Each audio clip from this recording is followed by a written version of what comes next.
So hello friends. इस particular video में मैं आपको बताने जा रहा हूँ कि किस तरीके से GS1 की रणनीति को अपनाएं या GS1 के लिए आपकी क्या रणनीति होनी चाहिए, विशेषकर मेंस को लेकर। क्योंकि प्रिलिमिनरी एग्जामिनेशन में तो एज सच कोई GS1 चीज़ होती नहीं है, वो तो पूरा एक जनरल स्टडीज़ होता है। तो ये मेंस के पर्सपेक्टिव में कि आप GS1 को किस तरीके से अप्रोच करें, तो सबसे पहले ज़रूरी हो जाता है कि जो UPSC ने प्रिस्क्राइब्ड सिलेबस दिया हुआ है आप उसे ठीक से पढ़ें। देखिए, सिलेबस को किसी भी तरीके से मत छोड़िएगा। सिलेबस बहुत ज़रूरी हो जाता है कि आप उस पर अच्छे से उसे समझें, उस पर अच्छे से कमांड बनाएं कि आखिरकार UPSC इस पर्टिकुलर पेपर में क्या पूछना चाह रहा है आपसे। तो सिलेबस पढ़िए। कई एस्पिरेंट्स को मैंने ऐसे देखा है कि वो सिलेबस को अपने रूम के अंदर चिपका देते हैं ताकि वो लगातार उसे बार बार देख सके कि सिलेबस में क्या चीज़ लिखी है या उन्होंने अभी तक कितने टॉपिक्स कवर हो गए। तो आप भी चाहें तो आप कुछ ऐसा कर सकते हैं, प्रिंट आउट ले लीजिए, मार्केट में अवेलेबल होता है 5-10 रुपये में। तो आप GS1 का सिलेबस ले लीजिए, ये 2 या 3 पेजेस में पूरा समाहित हो जाएगा और उसे आप चिपका सकते हैं या फिर आप अपने डायरी में लगा लीजिए उस चीज़ को। तो इस तरीके से आपको ये चीज़ समझ में आती रहेगी कि क्या क्या टॉपिक्स आपको पढ़ने हैं GS1 को लेकर। तो देखिए, GS1 का जो पेपर होता है वो कम से कम 4 से 5 सब्जेक्ट में डिवाइड होता है। सबसे पहला हो जाएगा कि आर्ट एंड कल्चर जो होता है, आर्ट एंड कल्चर। दूसरा होता है मॉडर्न हिस्ट्री। तीसरा होता है वर्ल्ड हिस्ट्री। ठीक है। चौथा होगा ज्योग्राफी।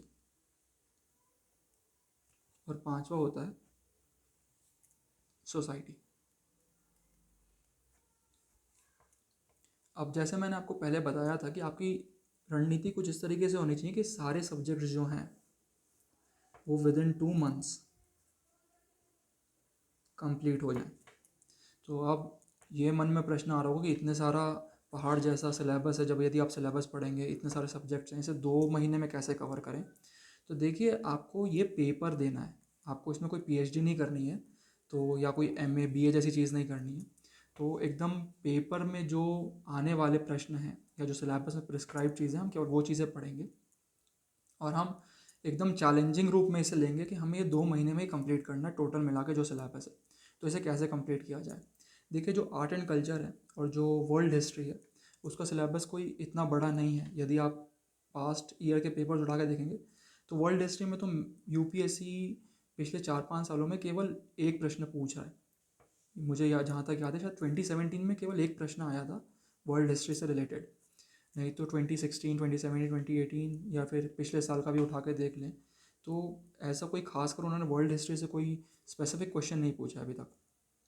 और जो आर्ट एंड कल्चर का चीज़ है उससे UPSC पूछता तो है, लेकिन कोई इतना डेप्थ में चीज़ नहीं पूछता कि आपको उसके लिए कोई PhD करने की ज़रूरत पड़ जाए। तो कुछ प्रिस्क्राइब बुक्स हैं उसे पढ़ लीजिए और कुछ प्रिस्क्राइब नोट्स हैं उसे पढ़ लीजिए, उससे आप अपने शॉर्ट नोट्स बना लीजिए। तो ये आपका आर्ट एंड कल्चर और वर्ल्ड हिस्ट्री हो जाएगा। तो कितने दिनों में करें art and culture and world history को। तो देखिए, दोनों ही सब्जेक्ट्स को आपको पैरेलली लेके चलना है और ये विद इन 10 to 15 डेज आपका कंप्लीट हो जाना चाहिए।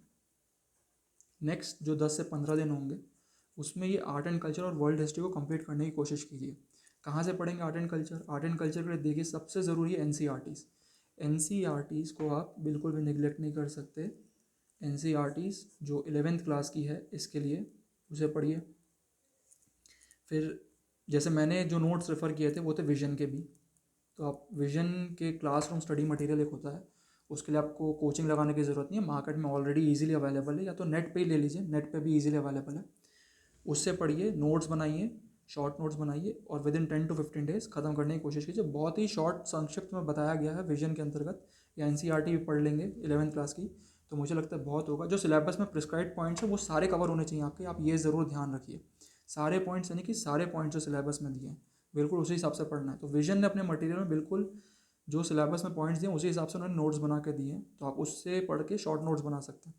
ये हो गया आर्ट एंड कल्चर। उसी तरीके से वर्ल्ड हिस्ट्री के लिए या तो आप NCERTs पढ़ लीजिए। NCERTs अगर नहीं पढ़ रहे हैं वैसे पढ़ लीजिए, क्योंकि कई बार प्रीलिम्स में भी प्रश्न पूछते हैं उसी NCERT से, तो ज़रूर पढ़ लीजिए वर्ल्ड हिस्ट्री की। साथ ही फिर से विजन के मटेरियल को फॉलो कीजिए, क्योंकि इनका मटेरियल वर्ल्ड हिस्ट्री के लिए भी बेहतरीन है, मैंने भी इसे ही फॉलो किया था, तो आप इसको फॉलो कर सकते हैं। यदि आपके पास कोई और सोर्स होगा, ज़्यादा सोर्स यहाँ पर मत रखिए, एक आध सोर्स को फॉलो कीजिए, शॉर्ट नोट्स बनाइए बस, ज़्यादा से ज़्यादा पूरा का पूरा जो सिलेबस में पॉइंट्स दिए हैं उसे देखकर शॉर्ट नोट्स बनाइए। आपके शॉर्ट नोट्स ऐसे होने चाहिए कि आर्ट एंड कल्चर 15 से 20 पेज, वर्ल्ड हिस्ट्री 10 से 15 पेज में पूरी तरीके से ख़त्म हो जाए आपका, क्योंकि वही शॉर्ट नोट्स आप बार बार रेफ़र करेंगे जब आप मेंस देने जाएंगे। तो ये 10 to 15 डेज़ का गेम होना चाहिए आपके लिए पूरा, है ना। यानी कि आप 2 घंटा आर्ट एंड कल्चर को दीजिए, नेक्स्ट 2 घंटा वर्ल्ड हिस्ट्री को दीजिए, और नेक्स्ट 2 घंटा आप एथिक्स को दीजिए। तो इस तरीके से आप दिन में 6 घंटे पढ़ेंगे तो इसको देंगे, इन तीनों सब्जेक्ट्स को आप ठीक तरीके से कवर करेंगे। उसके पश्चात जो नेक्स्ट 6 आवर्स आएंगे मैं बताता हूँ उसमें फिर आपको करना क्या है। उसके पहले आप ये देख लीजिए कि आपको जो मॉडर्न हिस्ट्री है और जो सोसाइटी है फिर उसे पैरेलल लेके चलना है नेक्स्ट 20 to 25 डेज़ के लिए, ठीक है। फिर से वही चीज़ रिपीट करनी है, एनसीईआरटी सारी पढ़नी है मॉडर्न हिस्ट्री के लिए from 6th class till 10th। साथ ही जो 11th एंड 12th में हिस्ट्री दी गई है, मॉडर्न हिस्ट्री की जो किताबें हैं वो भी पढ़नी है आपको यहाँ पर। पूरी एनसीईआरटीज़ पढ़िए, विजन के मटेरियल हो सकता है तो फॉलो कीजिए यहाँ पे, एंड शॉर्ट नोट्स फिर से बनाइए। जो यहाँ पर आपने शॉर्ट नोट्स किए थे वही शॉर्ट नोट्स यहाँ पे बनने चाहिए नेक्स्ट 20 to 25 डेज़ में। इसके साथ आपको पैरेलली सोसाइटी लेके चलना है, और सोसाइटी के लिए यदि आप सिलेबस के साथ देखिए एनसीईआरटीज़, मुझे क्योंकि मैंने कोई एनसीईआरटीज़ यहाँ पे फॉलो नहीं की थी तो मैं नहीं बता सकता कि आप यहाँ पर एनसीईआरटीज़ कोई फॉलो कीजिए कि नहीं कीजिए। अगर आपको कुछ चीज़ फॉलो ही करनी, कोई सोर्स फॉलो करना है तो डेली जो न्यूज़पेपर्स होते हैं या फिर इनसाइट्स का जो इनसाइट्स का एक डेली इनिशिएटिव है, उन्होंने अभी हिंदी में भी शुरू कर दिया है, इनसाइट्स आईएएस का स्थिर इनिशिएटिव है, डेली क्वेश्चन प्रैक्टिस। तो आप इसमें जो सोसाइटी का पार्ट है, सोसाइटी के क्वेश्चन उसे फॉलो करने की कोशिश कीजिए लगातार हर दिन, कि वो लोग सोसाइटी में क्या क्वेश्चन पूछ रहे हैं और उसमें से नोट्स बनाइए। जो बच्चों ने आंसर लिखे उन आंसर्स को पढ़िए, यदि आप आंसर्स अभी लिख नहीं पा रहे हैं उन आंसर्स को पढ़िए, उन आंसर्स को पढ़ के नोट्स बनाने की कोशिश कीजिए। तो आपको ये समझ में आएगा कि सोसाइटी में आपको किस तरीके से क्या चीज़ें फॉलो करनी है। इसी तरीके से आप विजन का अगेन सोसाइटी का जो क्लासरूम स्टडी मटेरियल है उसे फॉलो कीजिए, उससे शॉर्ट नोट्स बनाइए। तो ये नेक्स्ट 20 to 25 डेज़ में आपकी चीज़ कंप्लीट हो जाएगी। इसमें शॉर्ट नोट्स भी बन जाएंगे आपके, पूरी तरीके से तैयार हो जाएंगे, और 2 सब्जेक्ट्स ऑलरेडी कवर भी हो जाएंगे यहाँ पे। और इसी तरीके से आपको ज्योग्राफी जो नेक्स्ट 20 to 25 डेज़ आएगा उसमें ये चीज़ फॉलो करनी है, केवल ज्योग्राफी को लेकर, ठीक है। तो ज्योग्राफी के साथ भी आपको बिल्कुल यही चीज़ करनी है। यहाँ पर मैं सीधा रिकमेंड करूँगा एनसीईआरटीज़ और विजन का स्टडी मटेरियल। देखिए मार्केट में कई सारे सोर्सेज अवेलेबल हैं, हर सोर्सेज के पीछे भागने की ज़रूरत नहीं, केवल 1 या 2 सोर्स रखिए बस अपने, और उसे बार बार रिवाइज़ कीजिए शॉर्ट नोट्स बना के, वो बहुत ज़रूरी हो जाता है मेंस को एस करने के लिए। तो यदि आप कोई कोचिंग ले भी नहीं रहे हैं लेकिन आप सेल्फ स्टडी में बिलीव करते हैं और सेल्फ स्टडी करते हैं, तो मैं बता रहा हूँ कि जो बच्चे अभी कोचिंग ले रहे हैं, जब तक जनवरी फरवरी आएगा तो वो लोग केवल कोचिंग ही पढ़ रहे होंगे, लेकिन आपका ये पूरा का पूरा मेंस तैयार हो चुका रहेगा नेक्स्ट 2 मंथ्स में। तो जनवरी तक आते आते आप ऑलरेडी एक बहुत ही सीरियस एस्पिरेंट के रूप में देखे जाने लगेंगे, अगर आप इस टाइप की चीज़ों को फॉलो करते हैं, ऐसा कुछ टाइम टेबल बनाते हैं। तो जहाँ मैंने ये बताया कि ये आपका 6 आवर्स, डेली 6 आवर्स में आपको जो 6 घंटे वो पढ़ने ही हैं। 2 घंटे में आपको जो आपका कोई भी सब्जेक्ट है हिस्ट्री का या GS1 का सब्जेक्ट वो फॉलो करना है, नेक्स्ट जो सब्जेक्ट 2 है GS1 का वो फॉलो करना है, और GS4 का जो नेक्स्ट 2 आवर्स है उसे फॉलो करना है। तो ये 6 घंटे हो गए।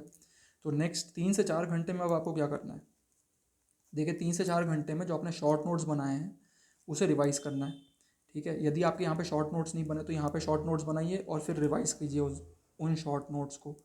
यदि आपके शॉर्ट नोट्स भी रिवाइज़ हो गए तो एटलीस्ट 1 to 2 क्वेश्चंस अब इस पर्टिकुलर 1 मंथ में जो अगस्त हो रहा है वहाँ पर आपका कम से कम 1 या 2 क्वेश्चन आप लिखने की कोशिश कीजिए। आप GS1 की कोई भी इनिशिएटिव फॉलो कर सकते हैं, कई सारे साइट्स अपना डेली जो वो प्रश्न डालते हैं करंट अफेयर से संबंधित, उसे फॉलो करने की कोशिश कीजिए। किसी भी एक साइट को ले लीजिए, इनसाइट्स को ले लीजिए, दृष्टि को ले लीजिए, या फिर फोरम IAS को ले लीजिए।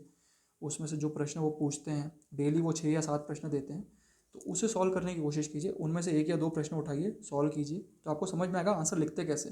तो अब आप ये पूछेंगे कि सर फिर आप आंसर चेक कैसे करवाएं, तो आप डिस्कॉर्ड प्लेटफॉर्म पे डाल दीजिए अपने आंसर लिखकर, ठीक है। यदि वो नहीं हो पा रहा है तो आप जो वहाँ पर जो बच्चे लिख रहे हैं उस पर्टिकुलर प्लेटफॉर्म पे उनसे अपने आंसर मैच करने की कोशिश कीजिए, क्योंकि जो सबसे पहले रिकमेंड होता है वहाँ पर जो आंसर होता है वो जो सब बच्चे ने सबसे अच्छा लिखा होता है, जिसको सबसे ज़्यादा वोट मिले होते हैं वही रिकमेंड होता है। तो आप उसे फॉलो कर सकते हैं, उनके आंसर्स को देखकर कि क्या वो आंसर्स में ऐसा लिख रहे हैं, और उससे अपने आंसर्स को इम्प्रूव करने की कोशिश कीजिए। तो ये सेल्फ इम्प्रूवमेंट होगा आपके अंतर्गत। तो ये होगी 3 से 4 घंटे की बात, यानी अब आपके हो गए 10 घंटे टोटल। अब नेक्स्ट 1 to 2 आवर्स में क्या करेंगे आप पूछेंगे, तो देखिए नेक्स्ट 1 to 2 आवर्स में आपको क्या करना है।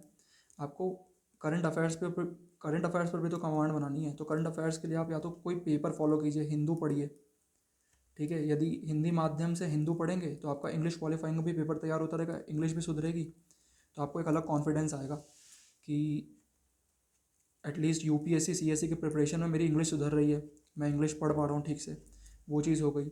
यदि आप हिंदू के जो एडिटोरियल्स है वो समझ नहीं पा रहे हैं तो यूट्यूब पर कई सारे ऐसे वीडियोस फ्रीली अवेलेबल होते हैं जहाँ पर वो एडिटोरियल्स को ठीक से समझाने की कोशिश करते हैं, उसे फॉलो कर लीजिए, ठीक है। यदि तब भी आपका टाइम बच गया, सपोज आधा घंटा बच गया, तो उसमें क्या करें, तो उसमें 4 से 5 MCQ सॉल्व कर लीजिए, तो ये आपकी प्रीलिम्स की तैयारी भी करवाता रहेगा।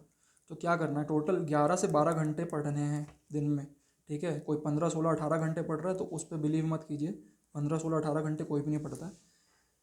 इतना पढ़िए और एक आध हॉबी फॉलो करने की कोशिश कीजिए, क्योंकि जब आप फाइनली पर्सनालिटी टेस्ट में जाएंगे इंटरव्यू के दौरान, तो वहाँ पर आपसे हॉबी पूछी जाएगी। तो ज़रूरी है कि आप कोई बनी बनाई हॉबी मत बता दीजिए, या केवल इस बहाने लिख दिया कि हाँ भाई बस मुझे हॉबी बतानी थी तो इसलिए मैंने लिख दिया, बल्कि वो मेरी हॉबी नहीं है। तो यही टाइम रहता है जब आप एक हॉबी परस्यू कर सकते हैं। तो आप एक आध हॉबी देखिए और उस हॉबी को फॉलो करने की कोशिश कीजिए पैशनेटली, उस पर कमांड बनाइए और ऐसी हॉबी रखिए जो आपकी पर्सनालिटी इंप्रूव कर सके, ठीक है। तो मैं आशा करता हूँ कि आपको GS1 की स्ट्रैटेजी ठीक ठाक तरीके से समझ में आई होगी कि किस तरीके से आपको अब आगे रणनीति बनानी है और GS1 को नेक्स्ट 2 मंथ्स में कंप्लीट करना है। यदि कोई भी डाउट्स होंगे तो प्लीज़ पूछिएगा। तो आशा करता हूँ कि आपको ठीक तरीके से चीज़ें समझ में आई होगी। Thank you and have a nice day.